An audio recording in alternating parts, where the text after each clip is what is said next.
Hello again and welcome if it's your first time. I'm doing the paragraphs book F for the SRA specific skills series. There's quite a few in the series. There are 15 units in this particular book, and it covers the different types of paragraphs and then writing paragraphs. If you want the detailed layout, in this particular book, it actually happens to be in the to the student section. So first and foremost, this is for educational purposes only. So if you're printing this out and you want to take full advantage of this resource, I highly suggest using the sheet protectors, because you can use dry erase markers or vis-a-vis markers, and they can be cleaned off with Lysol wipes or Windex and just some paper towels or tissue paper. The answer key will be provided at the very end of the video. I spend 5 to 6 seconds per page. I'm going to stop on the to the student page and kind of go through what to expect, because that page is important. I'm not going to go word for word, but if you need to pause it to read it on your own, just to familiarize yourself with it. I've read them so many times. I'm just glancing over it and showing you how to look through the resources that I'm providing to see which one might be appropriate for your student. With these books though, and I'm a tutor, so the things that what we do is we don't necessarily work on grade level with students. We meet them where they are and build them up, because the only way to have your student or your child become successful is if we fill the gaps. So if your child never learns how to divide, I know I'm using math in a reading and writing lesson, but if your child never learns how to divide at third or fourth grade level, then asking them to do something more difficult or more challenging that is rooted in division, like square roots, or doing measurements, taking something and cutting something in half, okay, they're not going to be as successful, and it's going to have make things a little bit more difficult for the topic at hand. So we need to challenge ourselves, but also don't rush. Take your time, build things at your speed, at your pace. I'd rather something be done correctly instead of done, just to meet a deadline. And public schools don't necessarily work always on that concept, because there is an expectation sometimes that can be a little heavy-handed when it comes to administration and the expectations there. Okay, so get a little off tangent there, just because I understand the frustration. And book F, the letter is directly related to the grade level, so this would be equivalent to a 6th grade level. And I want to make sure that these are skills that are going to follow your student through life. There is nothing that this program will teach that's not going to be used, and isn't currently being used. So this is a great time to be creative. I've been saying this in all my videos. Everything's on notebook paper and pen or pencil. I want to take and encourage and even challenge students. If this is a student watching the video, challenge yourself to make this learning work for you. Just reading straight from a book and trying to expect that to stay in your memory long enough so that you can pass a grade, when this is something that you're going to be building on. This is a foundational thing that this program touches on and reinforces. So don't take this lightly, but why don't you take some construction paper and markers and create like a little booklet, and every time you start a new school year, you can yank this bad boy out and figure out which parts of this you need to refresh on and which things you don't. You can utilize this outside of the lessons provided here by doing summary paragraphs, or a summary paragraph of a book that you're reading. So every 20 or 30 minutes or hour, depending on how big the book is, you know, some people read novels that are 300 pages or more. So based on how big the book is, do a summary every 20 or 30 minutes, and see if you can, follow some of the techniques that they're provided. Um, there are other options out there, I'm sure. The teachers have probably provided students with assignments where they have to do something similar. So just, take an old lesson, you know, shake it out, let some sun out on it, and refresh it and give it another try for these lessons. Without further ado, oh, and by the way, in these particular lessons and in this, what I love about this program is they mention books and poems and poets and authors, um, and artists too, that you can use as a resource to supplement anything that might be lacking since we're in this COVID-19 situation. So you can, get the books through the library. Libraries are open now, or online through e-readers and things like that. But first and foremost, everything here should be written down. It's the best way to get your working memory trained to keep things in long-term memory. So long-term memory things you can easily recall, and also by having your working memory done correctly, it's kind of like doing things second nature. So making a skill so accessible that it's second nature is always a plus. That's why we practice, and have so much homework and classwork and things, because the more your brain repeats something, the better it is at holding on to it. So it's 5 to 6 seconds per page. I'll only be stopping on to the student, so make sure you read to the teacher and to the student. I'm just going to glance over it.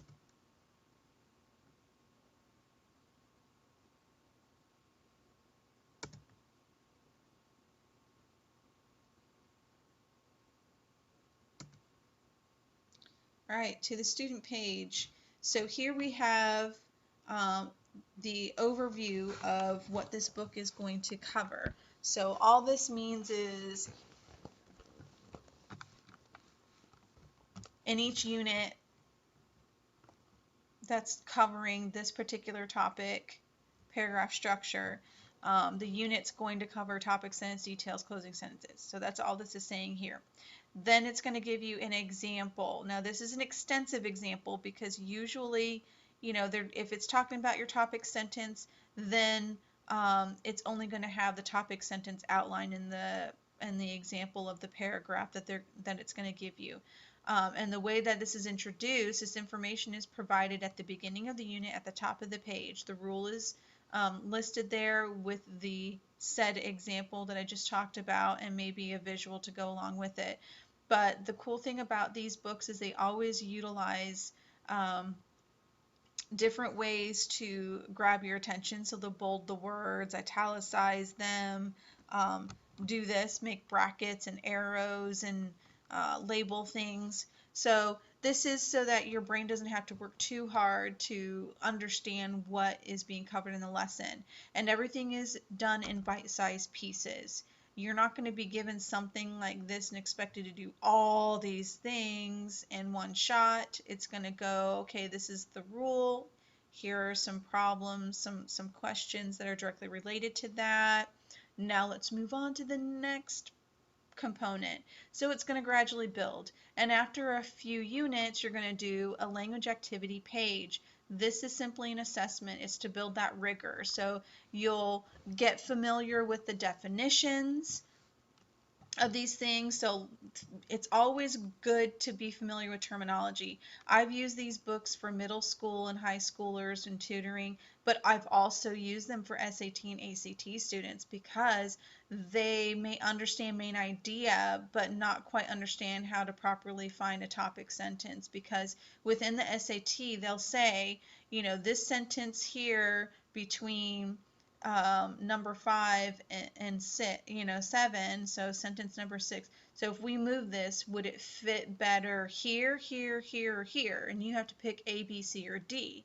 So this is going to build that skill set. And if you have someone who's preparing for the SAT and ACT, let them give this a try. Let them see how well they do. And then from there, if they're doing well, great. Well, whenever they understand what's going on and they're like, oh, I see, this would be great practice if it was at my grade level, you can easily Google it and you'll know what topic to look at. The answer key in most of the other books, um, this is one of the few books that I've run across that it gives you the specifics on the units that are covering these things. For the other to the student pages, it just has this information, and then to really understand the details, you have to look at the answer key, because the answer key provides additional information specific to the topic. So this just gives you the topic, but the answer key will give the exact details. So something like this would be found on the unit that's covering the paragraph structure regarding topic sentences. And then, of course, down at the bottom, and every classroom, teachers are required to post the learning goal and the learning objective. So at the end of this book, this is the anticipated outcome. Now, if this is not what's happening, then you need to go grade level below and work your way up. Or maybe whoever's doing this is not as motivated as they should be, or, excuse me, more interested in playing some video games, going outside, because now we're all cooped up. Sometimes going outside when you're forced to stay inside adds that little extra excitement and anticipation. But this definitely is something that you want to see if it's happening or not based on the results that you're getting. All right, without further ado, I am going to go through paragraph book F.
I'm going to transition to the answer key now.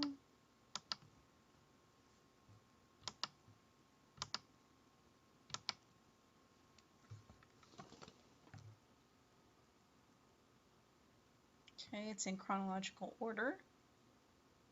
So you can see what I was talking about with the units having the specific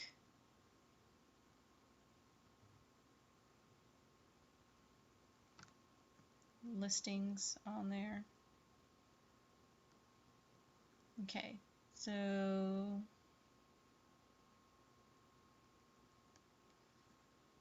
I want to make sure I got the first, second, and third laps in here so you can see the answers to those.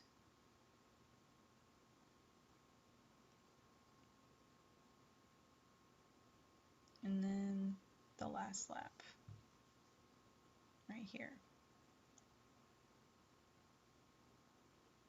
So again, this is something that is made to supplement, so you can always